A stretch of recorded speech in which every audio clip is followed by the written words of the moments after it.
বাঙালি logic হচ্ছে যারা video বানায় তাদের মতো খারাপ দুনিয়ায় নাই, তারা জঘন্য, তারা তো জান্নাত তো দূরে থাক, জাহান্নামের ঘিরানো জীবনে পাবে না।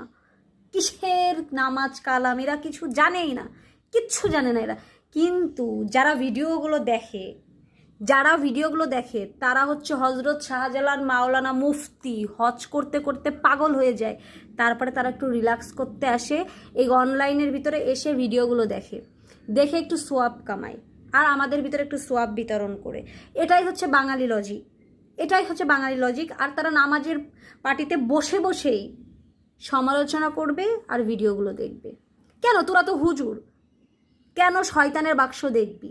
আগের যুগে তো শুনতাম যারা ভালো লোক তারা ঘরে টিভিই রাখতো না, তোরা ফোন রাখিস না। যারা হুজুর মাওলানা মুফতি তারা ফোন রাখো না, নামাজের পার্টিতে বসে বসে তারা ভিডিও দেখে। ও মাই গড, এটাই বাঙালি কালচার, এটাই বাঙালিদের একমাত্র পন্থা মানুষকে ছোট করার জন্য।